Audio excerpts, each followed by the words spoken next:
Shoulders are a major factor in developing an aesthetic X-frame physique, but how do you determine which exercises are the best and the worst for your shoulder growth? Now, lucky for you, I've spent the past 8 years building my shoulders, and I've determined the worst and the best exercises for building big, broad, and aesthetic shoulders. But before I can really share that with you, you have to know how your shoulders work. The delts are made up of 3 different heads. The anterior/front head, which activates when you raise your arm up to the front. The lateral or side head, which activates when you raise your arm out to the side.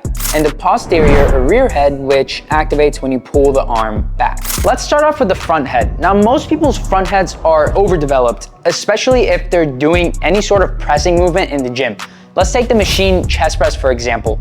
You're training your chest, yes, but you're also putting a lot of tension on your front delts. And that's why our first and worst exercise is the dumbbell front raises.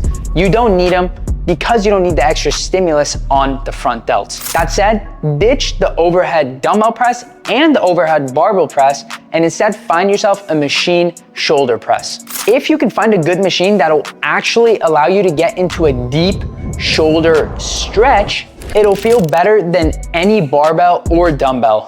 And because of the locked movement and coordination, you can safely push the movement to failure without fearing for your life. If I had to pick between all the overhead pressing variations, this would be the one I'd pick. That puts machine shoulder press at number 1 and the best exercise for your front head. Moving on to the side head, let's start off with the best exercise, the cable lateral raises. It's much better than the dumbbell lateral raises because when it's set at hand height, it provides maximum tension at the bottom where it's most stretched. However, when you're doing the dumbbell lateral raise, you lose all the tension at the bottom of the movement. Aside from that, it feels excellent and you have nice even tension throughout the range of motion. And that said, the cable variant of lateral raises is going into the number 1 spot for your side head. But what about the worst exercise? Well, let's look at Mike over here. He's doing behind the neck barbell press. This is just an overall terrible exercise, especially for your side head. The risk of injury on this exercise is extremely high. It puts so much tension on your rotator cuff, super uncomfortable to perform, and overall just unnecessary. So this exercise is taking the worst place for your side head.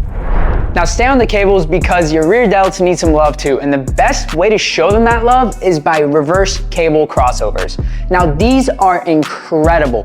They provide nice even tension throughout the range of motion, a great stretch if you cross your arms at the top of the movement, and as long as you hold the little balls on the cable instead of swapping it for the D handles, you'll have no problem with the actual handles clanking as your hands cross over. Make sure you sweep the cables out instead of back, and you'll feel a great stretch. And it should help your mind-muscle connection too. That said, they're going into the number 1 spot for your rear delts. On the other hand, the worst exercise for your rear delts is gonna be on a barbell, and I'm talking about the upright row.